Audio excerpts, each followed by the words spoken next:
아멘. 네, 오늘 사무엘 6장을 제가 보는 것으로 여러분에게 말씀을 드렸는데, 사무엘 6장 지금 읽으면서 느낌이 어떠십니까? 막 여호와의 괴가 들어오는 즐거운 장면인데, 그런데 사실 읽으면 무언가 구석구석 좀 이렇게 꺼리끼는 장면들이 좀 있어요. 사무엘 6장이 사실은 쉽지 않은 장입니다. 사무엘 6장을 제대로 이해하시려면요, 사무엘 전체를 좀 알고 있으시는 게 이해에 많이 도움이 됩니다. 여러분, 사무엘 전체를 보면 제가 말씀을 드렸지만 전에 사무엘 상과 하는 세 인물에 대한 얘기예요. 사무엘과 사울과 다윗에 대한 얘기입니다. 이게 사무엘 상하를 차지하고 있어요. 여러분 보시면 아시지만 사무엘상 1장부터 8장은 선지자 마지막 이스라엘의 사사 사무엘에 대한 얘기가 나옵니다. 그러고 나면 9장부터 15장까지 이스라엘의 첫 번째 왕 사울에 대한 얘기가 나와요. 그리고 드디어 사무엘상 16절에 다윗이 등장합니다. 골리앗을 죽이면서 아주 화려하게 등장하죠. 그러면서 사울과 다윗 간의 갈등을 통해서 이제 사울은 점점 약해지고 다윗은 점점 강성해지는 것이 사무엘상의 후반부 16장부터 31장입니다. 사무엘상의 끝나는 31장에 무슨 일이 있냐 하면 왕 사울이 죽습니다. 왕 사울이 죽음으로 사무엘상은 끝나는 거예요. 그러면 이제 사무엘하가 시작합니다. 사무엘하 1장부터 24장 전체가 다윗에 대한 구절이에요. 성경을 굉장히 안 읽으시는 분은 성경에서 도대체 다윗은 어딨냐? 이렇게 물어보시는 분이 있는데, 사무엘, 이름은 선지자 사무엘로 책의 이름이 되어 있지만 사무엘이 주로 다윗에 대한 얘기입니다. 말씀드렸지만 사무엘하 1장부터 24장 전체가 다윗에 대한 건데요. 근데 그 다윗에 대한 내용도 우리가 조금 좀 세부적으로 보면 사무엘하 1장부터 10장은요, 다윗이 이제 드디어 사울이 죽고 왕으로 등극하고 그리고 막 승리를 거두어요. 그래서 막 승전가를 부르는 것이 사무엘하 1장부터 10장입니다. 다윗의 인생의 절정기죠. 그리고 여러분 다 아시지만 사무엘하 11장 되면 그 밧세바 사건이 터지는 겁니다. 다윗이 밧세바를 잘못하고 우리아를 죽임으로 그의 인생이 망가지기 시작하고, 그 다음부터 다 아시지만 정말 가족사의 비극이 일어나죠. 아들이 배다른 딸을 강간을 하고 그 딸의 오빠가 다른 아들을 죽이고 그 오빠가 반란을 일으키고, 정말 가족사에 아주 힘든 다윗의 인생의 힘든 나날들이 사무엘하 11장, 24장, 11장부터 24장까지 그 마지막에 일어나는 겁니다. 그러니까 잘 보세요. 오늘 읽은 데가 어디 있습니까? 사무엘하 오늘 6장을 읽었죠. 그 말은 뭐냐면 사무엘하 1장부터 10장 사이에 다윗이 왕으로 등극하면서 가는 곳마다 하나님이 함께 하셔서 승리를 이루는 인생의 절정기의 한가운데를 오늘 우리가 읽었습니다. 그렇겠죠? 사무엘하 6장은 사무엘하 1장부터 10장 사이에 이 모든 다윗의 인생에서 그의 인생에 대적자가 죽고 왕으로 등극하고 예루살렘 성을 탄환하고 거기서 모든 전투에서 이기는 이 인생의 절정기를 우리가 읽고 있는 거예요. 이렇게 생각하시고 다시 읽겠습니다. 자, 인생의 절정기예요. 1절부터 보니까 그렇습니다. 6장 1절에 이제 다 승리했어요. 왕이 됐어요. 예루살렘을 점령하고 시온 산성을 다윗 산성이라고 이름을 붙였어요. 그 다윗이 이제 뭘 원합니까? 나의 인생의 절정기에 영광의 상징이 될 것. 뭡니까? 이스라엘에서 가장 큰 영광의 상징은 하나님의 임재를 상징하는 여호와의 법궤입니다. 이 법궤까지 나의 성으로 가져오겠다. 이제 이런 인생의 절정기입니다. 그래서 6장 1절 보니까 다윗이 이스라엘에서 뽑은 무리 3만 명, 3만 명의 아주 chosen people을 딱 뽑아다가 그래서 바레알 유다로 가서 하나님의 궤 법궤를 드디어 몰고 오기로 합니다. 자기 성으로 가져오기로 하죠. 가져오면서 이 6장 3절 보니까 하나님의 궤를 새 수레에 싣고 산에 있는 아비나답의 집에서 나오는데 아비나답의 아들 우사와 아요가 그 새 수레를 모니라. 잘 나오고 있는데 사건이 하나 터집니다. 들어보셨죠? 그들이 6장 6절에 나곤의 타작마당에 이르러 소들이 띠므로 우사가 손을 들어 하나님의 궤를 붙들었더니 여호와 하나님이 우사가 잘못함을 인하여 진노하사 그곳에서 그를 치시니 그가 거기서 하나님의 궤 앞에서 죽었더라. 이거 우리가 읽으면서 이 무슨 일인가? 궤를 만지는 바람에 웃사가 죽었구나. 이거에 대해 제가 전에 설교를 드린 적이 있습니다. 웃사의 실수와 웃사의 죽음에 대해서. 근데 거긴 일단 넘어가고 웃사가 이렇게 죽으니까 다윗의 반응을 보세요. 여호와께서 웃사를 침으로 다윗이 어떻게 했습니까? 분하여, 원통하여, 화가 나서라는 게 나옵니다. 다윗이 뭐가 분하였을까요? 분하여 그것을 베레사 웃사라 부릅니다. 그리고 6장 9절에 다윗이 그날의 여호와를 두려워하여 여호와의 궤가 어찌 내게로 오리요 하고 다윗이 여호와의 궤를 옮겨 다윗성 예루살렘 자기에게로 메어가기를 즐겨하지 아니하고 가드 사람 오벳 에돔의 집으로 메어간다라는 내용이 지금 전반부에 나옵니다. 그러니까 뭐냐면 다윗이 자기의 인생의 영광의 순간에 하나님의 임재를 자기의 성으로 들이려다가 그 오는 길에 웃사가 실수해서 죽었어요. 그러니까 다윗이 더 큰 겁이 난 겁니다. 야, 저 궤를 내 집으로 내 성으로 옮겼다가 내 가족이나 사람들이 실수해서 화가 떨어지면 어떡할까? 그래서 이 영광스러운 일을 중단을 하고 포기를 한 거죠. 화가 난 거예요. 다윗이 한마디로 이럴 수가. 내가 이 영광스러운 순간에 하나님이 웃사를 정말 이렇게 초를 치시다니 그런 느낌이었던 것 같아요. 그런데 6장 11절에 보니까 여호와의 궤가 가드 사람 오벳에돔의 집에 석 달을 있었는데 여호와께서 오벳에돔과 그의 온 집에 복을 주시니라. 그리고 이제 오늘 9절 12절부터 어떤 사람이 이렇게 복을 주셨다는 말을 했어요. 다윗이 어떻게 했습니까? 그러면 가져와야 되겠다라고 해서 이제 다윗이 성을 다시 궤를 가져오는 장면이 오늘부터 성경 구절입니다. 다윗의 태도가 어떻습니까? 위험이 있고 일관성이 있고 어떤 신념이 있어요? 그렇지 않습니다. 하나님의 위대한 상징을 자기 성으로 메우려고 하다가 그 일에서 위험이 느껴지자 즉각적으로 포기해버렸어요. 포기하면 그냥 그걸로 끝내야죠. 남의 집에 갖다 놓고 그 집은 그 위험을 감수하는 건데 그 집에 복이 떨어지자 이제 또 다시 갖고 오기로 합니다. 우리 인생에 이런 사람을 본 적이 있는 것 같아요. 그죠? 기회가 되고 이득이 되면 택하려고 하다가 뭔가 일이 틀어진다 그러면 포기해버립니다. 그런 사람 보신 적 있죠? 그런데 또 일이 잘 된 것 같으면 다시 그 일에 손을 댄다는 거죠. 사실 우리가 성경을 읽을 때 하나 주의할 것은 우리가 주인공 편에서 늘 읽을 때가 있어요. 아브라함을 통해서 읽고 야곱 통해서 읽고 다윗 통해서 읽으면서 주인공이 한 일은 다 감정이입이 돼서 다 좋고 악한 사람이 한 일은 다 나쁜 것을 우리가 가끔 읽을 때가 있는데 성경은 그렇지 않습니다. 성경에서 오르신 분은 하나님 한 분밖에 없어요. 구약 성경은 자기 민족의 영웅이라 하더라도 모든 것을 정확하게 낱낱이 보고합니다. 아무도 하나님 앞에 온전한 사람이 없어요. 다윗도 잘못하면 그대로 씁니다. 이거 참 다른 거예요. 예를 들면 여러분이 한국 역사를 보실 때 세종대왕이 위대하시잖아요. 세종대왕의 잘못된 것이 역사에 써있는 거 본 적 있어요? 아무것도 없습니다. 아브라함 링컨이나 워싱턴에 대해서 잘못된 것 미국 역사에 안 써놓습니다. 세상 사람들은 역사를 쓸 때 자기 나라의 영웅들에 대한 나쁜 얘기를 쓰지 않아요. 그런데 구약 성경에서의 주인공은 오직 하나님 한 분이십니다. 하나님에 대해서만 쓰지 다른 사람의 모든 낱낱된 잘못들은 성경이 그대로 숨기지 않고 다 보고해요. 다윗이 이런 태도를 취했다는 거예요. 그러면서 다윗이 이제 이 성궤를 가져오는 장면이 6장 13절에 나오는데 보세요. 여호와의 궤를 맨 사람이 6걸음을 가매 다윗이 소와 살찐 송아지로 제사를 드렸다. 자, 무슨 얘기냐면 6걸음 걸을 때마다 소와 살찐 제물을 드렸다는 거예요. 저는 이거 보면서 여러분 그냥 넘어가셨습니까? 저는 야, 진짜 비효율적이다 라는 그 생각을 했고요. 얼마나 많은 시간이 걸렸을까? 6걸음 가고 제사 한번 드리고 6걸음 가고 제사 한번 드리고 굉장히 거룩한 것 같지만 좀 저럴 필요까지 있었을까? 저는 좀 그러면서 그런 생각을 좀 했습니다. 그리고 6장 14절에 다윗이 여호와 앞에 힘을 다하여 춤을 추는데 그때 다윗이 배에 못을 입었더라. 이것도 제가 오늘은 좀 약간 시니컬하게 좀 읽으려고 해요.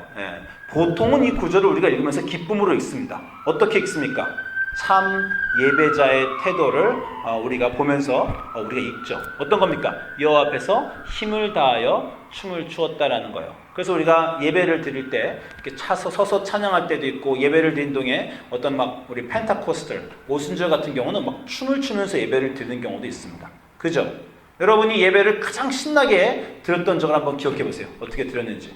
저도 옛날에 대학교 때 온누리교회 많이 다녔는데 무교회 찬양 집회 정말 막 이러고 드린 적이 있고, 그리고 정말 제가 최고로 예배를 열심히 드리면 옆에 사람이 없으면 뭐 이렇게 약간 좀 서서 박수를 움직이면서 좀 치면서 그런 적이 있습니다. 근데 여러분 잘 보시면요, 다윗이 온 힘을 다한, 영어로는요 all his might, all his best, 영어로 영어로 말하면 최고의 힘을 다하여 춤을 추었다는 거예요. 나중에 보시면 아시지만 미갈이 어떻게 표현합니까? 왕이 16절 보면 이제 왕이 뭐라 하냐면 미갈이 왕이 뛰놀며 춤춘다 그렇게 보였다라는 것이고, 한 번 더 보면 왕이 그 방탕한 자가 염치 없이 자기 몸을 드러내는 것처럼 춤을 췄다라는 겁니다. 그러니까 다시 말씀드리면 진짜 이 사진 같은 거예요. 제가 그냥 사무엘 6장을 쳤더니 구글에 이런 그림이 떴습니다.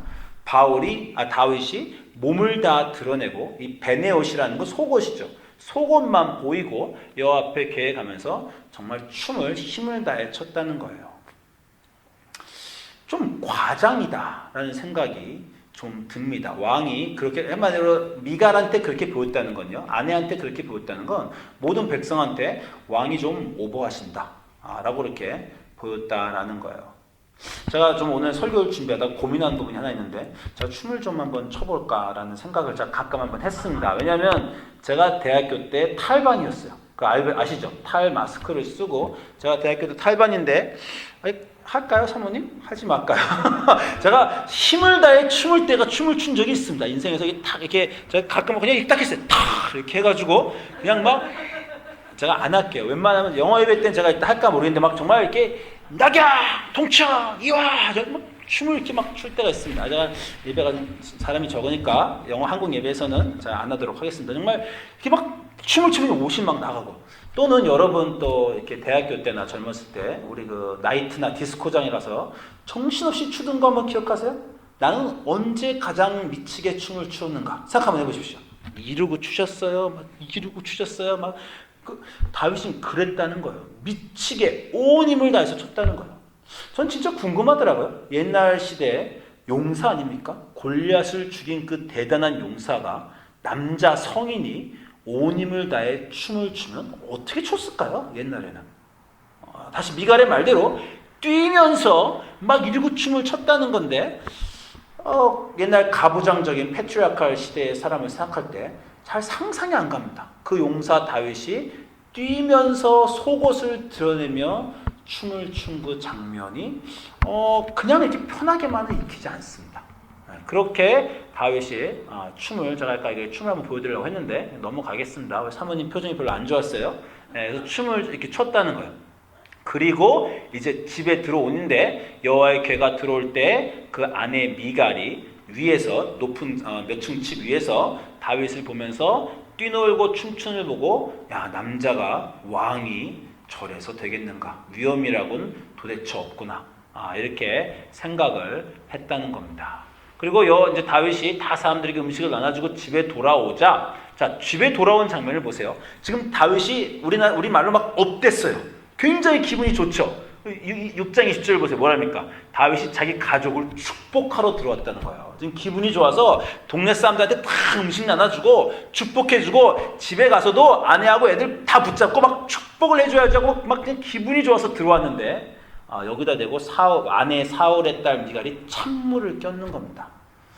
이 와이프들이 그런 일을 할 때가 종종 있어요. 남편이 엄청 신나가지고 뭔가 들어왔는데 혼자 신난 거죠. 그걸 그냥 넘어가 줘야 되는데, 우리나라 말로 요즘 말로 지적질을 하십니다. 그건 아내만 할 수 있는 거죠. 사실 다른 사람 못하면 아내 눈에는 분명히 보였고 모든 사람들 다 보였는데, 아내니까 또 그 얘기를 해주셔야 되는데, 또 아내기 때문에 가끔은 좀 기다리실 줄도 알아야 되는데, 아내님이 바로 해주셨어요. 그래서 지적을 딱 했습니다. 이스라엘 왕이 오늘 어떻게 영화로우신지, 방탕한 자가 염치 없이 자기 몸을 드러내는 것처럼 그의 그 종들과 그의 부하들과 계집종 앞에서 온몸을 드러내셨습니다. 왕이 창피하게 그냥 옷을 다 벗고 춤을 추셨습니다. 라고 아주 좀 말투를 보면요, 아주 조소가 넘치고 시니컬하게 얼마나 영화로운지 이런 일을 하셨습니다. 라고 미갈이 지적을 딱 했어요. 다윗의 반응을 보십시오. 다윗이 미갈에게 이르되 이는 여호와 앞에서 한 것이니라. 그가 네 아버지와 그의 온 집을 버리시고 나를 택하사 나를 여호와의 백성 이스라엘의 주권자로 삼으셨으니 내가 여호와 앞에서 뛰놀리라. 내가 이보다 더 낮아져서 스스로 천하게 보일지라도 내가 말한 바 이 계집종 너한테는 내가 높임을 받으리라. 지금 바울의 반응이 어떻습니까? 상처를 받았죠. 남편들이 이럴 때 있어요. 아내가 뭐라고 말하는데 상처를 받았어요. 아내는 아내대로 지적을 했고 상처를 받은 남편은 남편대로 기분이 확 상했습니다. 또 우리나라 말로 하면 빈정이 상했죠. 자기가 막 업돼가지고 들어왔는데 지적질을 딱 당했거든요. 그러면 그때 화가 나서 분노를 쏟는데, 여러분 지금 다윗이 한 말 보면요, 가장 하지 말아야 될 말을 한 겁니다. 여러분 부부싸움 할 때 또 남들하고 말다툼을 할 때 그런 거 있죠. 그 말은 하지 말았어야 되는데. 그 말이란 건 뭡니까? 상대방에게 상처를 줄 수 있는 가장 효과적인 말을 마음속에서 끄집어내서 나에게 상처를 줘? 나의 마음을 나쁘게? 너 가장 심한 말을 내가 너에게 하겠다라고 한 거예요. 뭡니까? 아버지가 죽었잖아요. 그리고 미갈은 그 인생을 통해서 아버지와 그 남편 사이에서 고민하면서 남편 다윗을 택하고 그게 굉장히 어려운 시간을 보낸 겁니다. 이 전에 사무엘상의 모든 다윗의 모습은요, 단 한 번도 이런 적이 없어요. 그 왕 사울을 섬기고 늘 겸손해하고, 그리고 그 왕 사울에게 왕과 그 요나단을 대신해서 자기가 왕이 되는 것에 미안해하고 그런 마음이 가득했었습니다. 그런데 사실 그 속내가 드디어 나온 거예요. 내가 하나님의 영광으로 왕이 된 것이 하나님의 뜻이지 너의 아버지를 하나님이 버린 것이 아니냐. 자기 마음속에 그 겸손함이 다 사라져 있는 것이고요. 그리고 자기 마음속에 자기가 가장 남들에게 드러내 보이고 싶지 않은 그 마음, 하나님이 전 왕을 패하고 나를 왕으로 삼으신 것이 당연히 하나님의 뜻이고 이게 내 인생의 길이지, 이건 정말 숨기고 싶었고 남한테 말하지 않았거든요. 그거를 말해버렸어요. 그 가장 하지 말아야 될 사람 앞에서, 그 왕의 딸 앞에서, 그 왕의 마음, 그 딸의 마음에 상처 주기 위해서 그 말 한 겁니다. 보이세요? 여러분 남들에게 해주실 수 있는 가장 상처 준 말들 기억하십니까? 내가 정말 나도 상처받았기 때문에 그래? 너도 하고 했던 그 말. 다윗이 그 상처 주는 말을 가장 심하게 아내에게 했어요. 그리고 저주하죠. 다시는 너는 애도 못 가질 것이다. 그래서 다윗이 그 여자와의 관계도 끊어버립니다. 다시 한번 말씀을 정리를 쫙 드리면, 제가 좀 길게 말했는데 이게 사무엘하 오늘 읽은 9절 6장 전체, 제가 오늘 어려운 구절이라고 했죠. 다윗의 인생의 절정기, 왕이 되고 정복 사업을 하고 그리고 법궤를 성으로 들여오는 그 절정기인 사무엘 6장은요 사실 그렇게 영화롭지 않습니다. 궤를 운반하려다가 죽음이 있고요, 죽음과 더불어 분노가 있고요, 분노 이후에 다시 한번 드리는 우리 일관적이지 않은 모습이 있고, 그리고 그 와중에 과장이 들어가 있고 조소가 있고 분노와 멸시와 비난과 저주가 그 챕터에 가득하게 있습니다. 아니 인생의 절정기, 왕이 되었을 때 법궤를 드리는 이 거룩한 챕터에 왜 여기에는 죽음과 분노와 조소와 저주와 과장 같은 것들이 가득한 걸까요? 그런 것들이 가득한 문제를 우리가 한번 생각해 보아야 됩니다. 근데 가장 중요한 것은 또한 이런 것이에요. 우리 다윗의 인생의 절정기가, 다윗의 인생의 위대한 순간이 다윗이 위대한 순간은 아니라는 것입니다. 여러분 이건 너무 쉬운 거예요. 여러분 인생이 가장 위대했던 순간, 또는 쉽게 말해서 인생이 아주 좋은 순간을 생각해 보세요. 직장 문제가 해결되고 집을 사고 건강하고 아이들이 잘 자라고 좋은 대학도 가고 인생이 가장 잘 풀렸던 그 순간에 여러분은 멋있었습니까? 하나님을 섬기고 겸손하고 하나님께 나와 신앙이 강하고 하나님을 의지하며 그렇게 남을 배려하며 여러분 인생이 가장 좋을 때 그렇게 살았습니까? 그렇지 않죠. 인생이 가장 위대한 순간에 우리는 위대하지 않아요. 그것이 우리 인생의 아주 흔한 일입니다. 그러면 다윗이 위대했던, 인생이 위대한 게 아니라 다윗 본인이 위대했던 순간은 언제입니까? 초반 제가 말씀드렸지만 초반기에 이 다윗이 사무엘상 16장 16장부터 31장에 사울 왕으로부터 도망 다니던 인생이 아주 밑바닥에서 도망자의 인생으로 살 때 그건 어땠습니까? 그건 위대했습니다.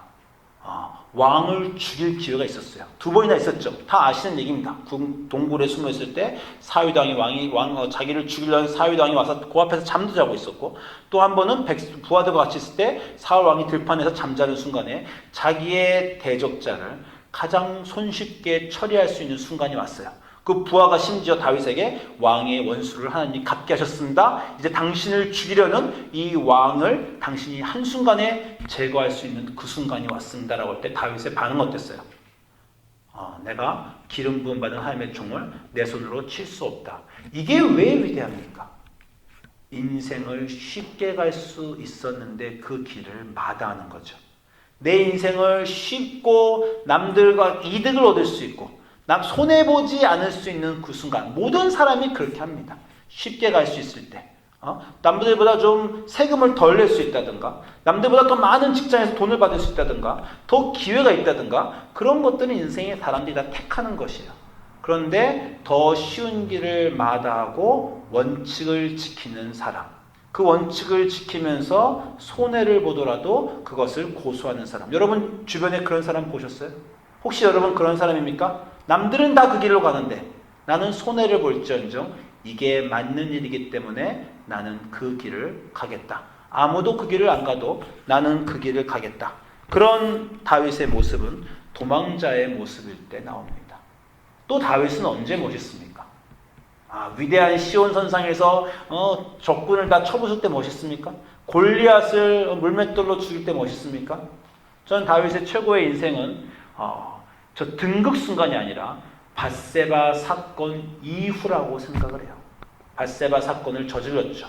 인생의 최악의 순간이었지만 그 이후에 다윗의 모습은 어떻습니까? 겸손하죠.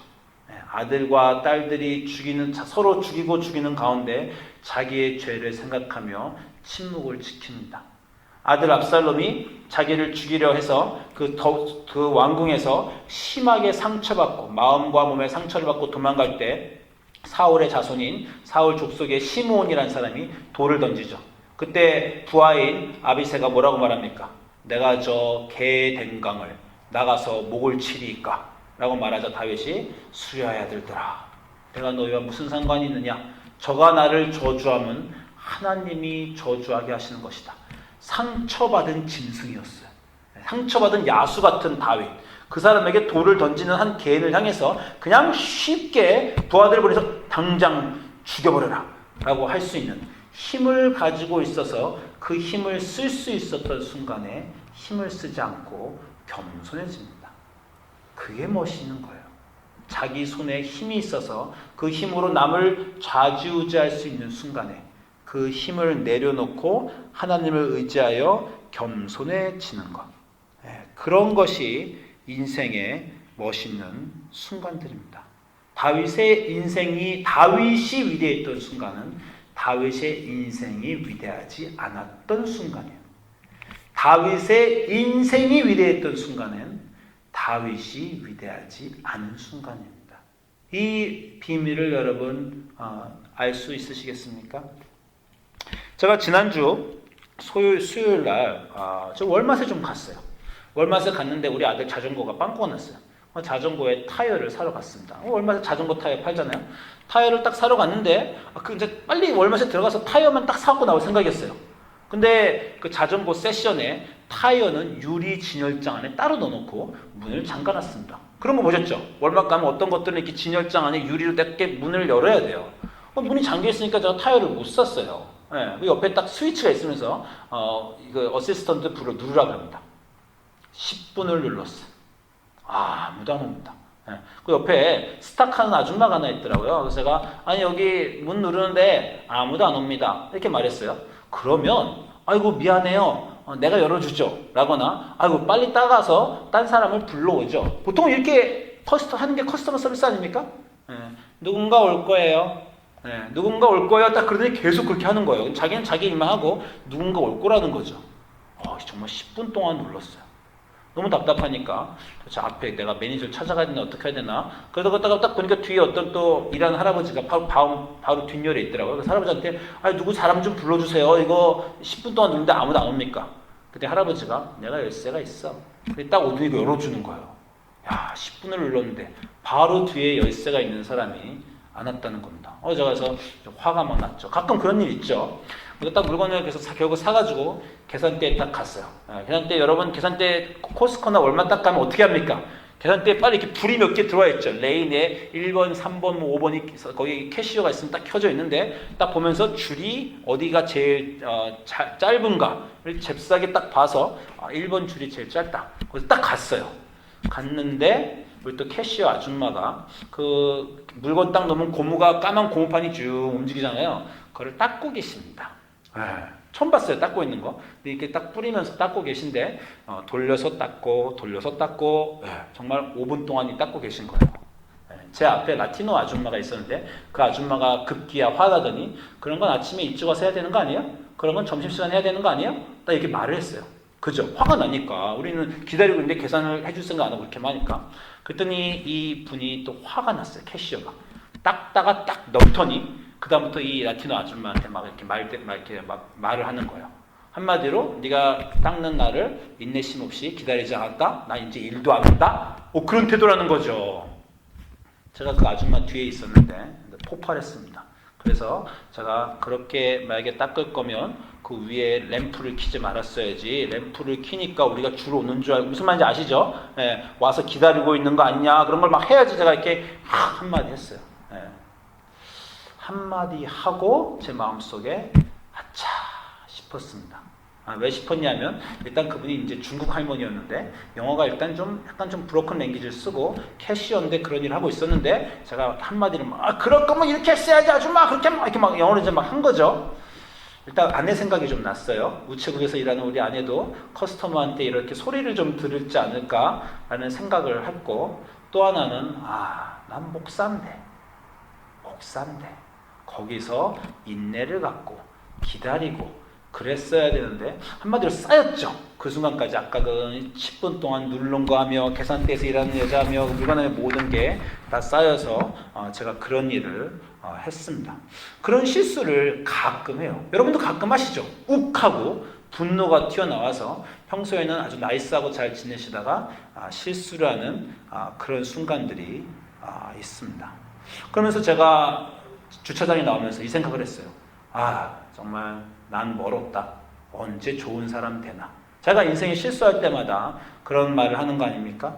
언제쯤 인내심이 있고 너그럽고 남을 배려하며 겸손하고 다른 사람 다 하는 대로 남들이나 상황에 반응한 것이 아니라 자기 행동에 책임을 지며 위엄이 있고 존귀함이 있고 일관성이 있는 사람이 나는 될 수 있을까? 거만하지 않지만 존귀하고 비굴하지 않지만 겸손한 그런 사람이 도대체 언제쯤 될 수 있을까?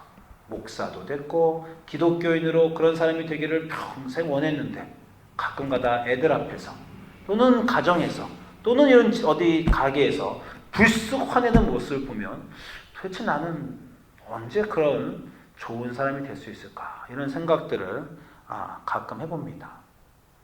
여러분, 좀 전에 제가 말한 그런 사람은요, 사실 인간의 본 모습은 아닙니다. 여러분, 인간이 태어날 때 어때요? 애들을 보면 아시고 다 아시지만 인간은 이기적으로 태어나고요. 자기의 이득을 위해서 자기가 원하는 것을 하는 것이 인간입니다. 어렸을 때는 다 그러죠. 그런 인간이 자라면서 교육을 받고 실수를 경험하고 하나님을 믿고 스스로가 누군지에 대해서 생각해보고 자기의 어떤 사람이 될까를 고민해 보면서 스스로 많은 선택과 희생과 결단의 순간을 통해서 제가 좀 전에 말한 그런 사람이 되는 겁니다. 겸손하며 남을 배려하며 너그럽고 인내심 있고 자기에게 상처 준 사람에게 상처로 갚지 않고 그런 여전히 웃을 수 있고 그런 놀라운 사람이 되는 겁니다. 자, 질문 하나 할게요. 여러분은 다 기독교인입니다. 예수님을 믿으셨어요. 예수님을 믿고 구원을 받았습니다. 예수를 믿고 구원을 받으면 그런 사람이 됩니까? 인내심이 있고 너그럽고 겸손하고 남을 이해하고 배려하고 존귀한 예수님을 믿고 구원 얻으면 그런 사람이 됩니까? 되면 좋겠어요. 근데 여러분이 아시지만 전 세계 30%가 기독교인입니다. 전 세계 30%가 그런 사람들입니까?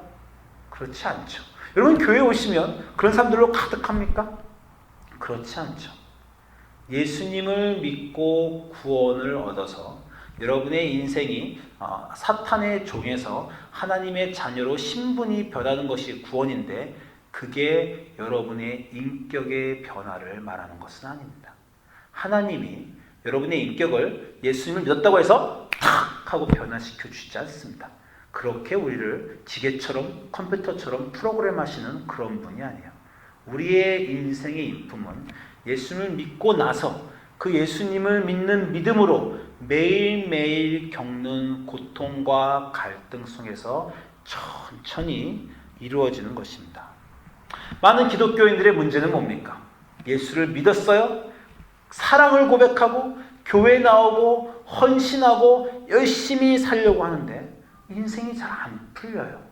이제쯤이면 하나님이 내 모든 기도를 들으사 아이들도 잘 풀리고 나도 잘 풀리고 직장도 잘 풀리고 이웃과의 관계도 좋고 가정도 다 좋으면 좋겠는데 그 정도 새벽 기도를 나갔고 그 정도 예배를 드렸고 그 정도 교회 봉사를 했고 그렇게 몇십 년간 주님을 충실되게 섬겼으면 이제쯤 나 좀 위대한 하나님의 자녀였으면 좋겠는데 라는 것이 지금쯤에는 만사형통하여 다윗이 어디를 가든지 하나님이 그를 이기게 하셨다라는 것처럼 나도 좀 잘 풀려서 빛 들어오는 인생이 되었으면 좋겠는데 하는 것이 우리 신자들의 마음인데 현실이 그렇지 않다는 것입니다.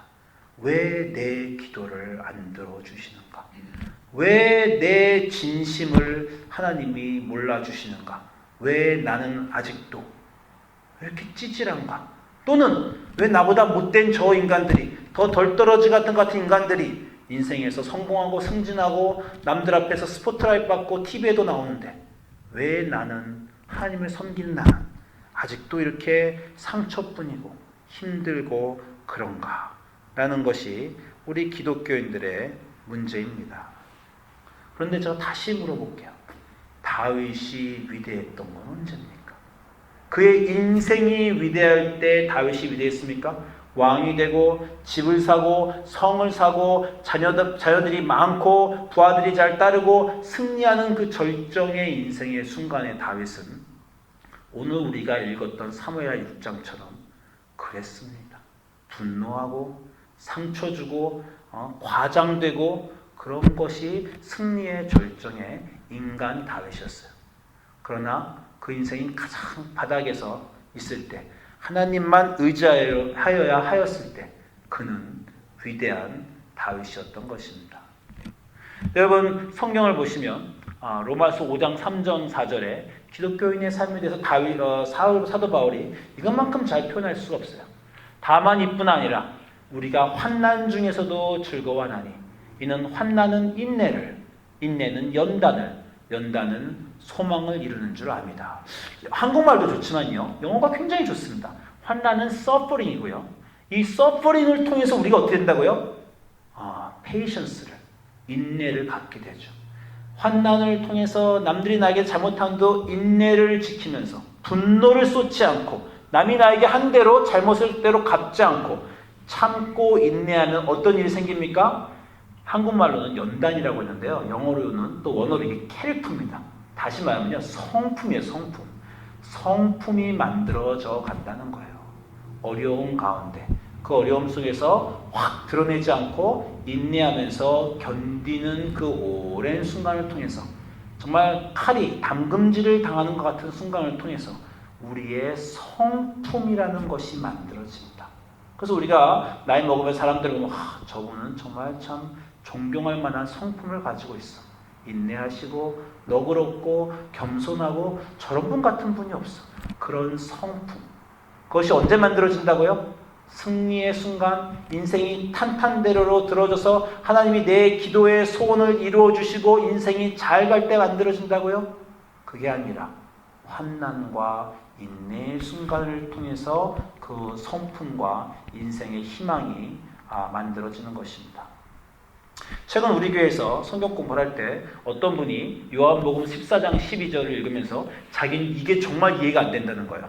어떤 구절이냐면 예수님이 제자들에게 말씀하신 건데 내가 진실로 진실로 너에게 이르노니 나를 믿는 자는 내가 하는 일을 그도 할 것이요 또한 그보다 큰 일도 하리니 이는 내가 아버지께로 가리라. 들어보셨습니까? 예수님이 제자들에게 나를 믿는 자는 내가 한 일을 그도 할 것이다. 우리 교인들이 도대체 우리가 어떻게 예수님이 한 일을 합니까? 물 위를 걷고 다 떡 5개로 5,000명을 먹이고 안진뱅이와 가난한 사람을 눈먼 사람을 낫게 하고 이 예수님의 일을 우리가 어떻게 합니까? 실제로요 선교지 가면요 이 말씀 의지해서 축기하고요 그 기적을 일으키는 기도라는 사람들이 있습니다. 기도하면서 예수님을 믿는 자는 예수님이 하신 일을 할 것이다. 예수님 믿는다. 자, 안진뱅이 일어나라. 선교지에서는 그런 분들도 있고요. 실제로 그런 일들이 일어나기도 합니다. 그분들이 마음속에 그렇게 얘기해요. 기적이 선교지에서 당연히 일어납니다. 왜? 우리 예수님 제자 아닙니까? 예수님이 우리 보고 예수님 믿는 사람은 예수님이 한 일, 이 위대한 일을 우리도 할 거라고 했어요. 전 좀 다르게 생각합니다. 나를 믿는 자는 내가 한 일을 그도 할 것이요. 예수님은 어떤 일을 하셨나요? 물 위를 걷고 5,000명을 먹이고 병자를 탁 말해서 낫게 하고 그냥 폭풍을 제어하고 귀신을 내쫓고 이게 예수님이 하신 일이에요? 예수님이 하신 일은 그분이 하신 모든 일 중에 가장 위대한 일은 십자가에서 자기를 드리고 자기를 못 박는 사람들에게 아버지 저들을 용서하소서 저들은 저들이 하는 짓을 잘 모르나이다 라고 한 그 용서의 순간 이것이 예수님이 하신 일 중에 가장 그분의 위대함을 증명하는 순간이 아닙니까? 정말 바다 위를 걷으면서 폭풍을 제어하는 것이 위대한 일이 아니라 한 인간으로 한 개인으로 자기를 조소하고 비난하고 하나님의 아들인 자기를 멸시하며 십자가에 못 박는 그들을 용서하는 그 완성된 성품의 사람 예수님이 우리에게 그렇게 말씀하시는 겁니다. 나를 믿는 자는 그러한 완성된 하나님의 거룩함에 이르는 그 놀라운 성품의 사람이 될 수 있다. 저는 그렇게 이 구절을 읽고 싶습니다. 여러분의 인생은 지금 어떻습니까? 어렵습니까? 하나님이 멀리 느껴지고 도대체 왜 이렇게 그 간단한 기도 하나 들어주시지 않는가? 왜 나를 이곳에 놓고 이 고생을 시키시는가? 남들 다 잘 되는 그 일 왜 나는 안 되나? 왜 나만 손해보는 것 같나? 왜 하나님은 내 진심을 몰라주시는가? 왜 나를 믿는 신자의 나를 이런 인생의 상황에 놓아두시는가? 라고 혹시 고민하고 있지는 않으십니까? 그 순간이 하나님이 여러분을 만드시는 가장 위대한 사람으로 만드시는 그런 순간이고 하나님은 결코 여러분을 위대하게 만드는 것을 포기하지 않으십니다. 우리는 좀 냅둬 주세요 하나님. 이제 그만 나를 괴롭히십시오. 라고 우리는 하나님께 부탁하지만 하나님은 나 너를 놓지 않는다. 너를 그 환난과 그 어려움 속에서 너를 나는 반드시 붙들고 있어야 되겠다. 그것을 통해서 너가 정금처럼 나올 것이다. 너의 성품이 완성될 것이다. 나의 아들 예수 같은 거룩한 사람이 너도 될 것이다. 나는 사랑하는 나의 자녀들이 그렇게 거룩하게 되는 것을 포기할 수가 없어서 너를 그곳에 오늘도 놔두며 그곳에 너와 내가 함께 있는 것이다. 그 여러분의 매일매일의 힘든 그 부서진 인생에 그 어려움으로 둘러싸인 사방으로 둘러싸인 것 같은 그 인생의 순간이 하나님이 여러분과 여러분을 가장 사랑하셔서 함께 하시며 여러분을 만들어가는 그 순간이라는 것을 기억하시기를 바라고 오늘 여러분이 그 인생의 삶에 있음을 함께 감사하시며 이해하시며 기운을 내시고 용기를 내시고 전진하시는 삶 사시기를 주님의 이름으로 축원드립니다. 기도하겠습니다.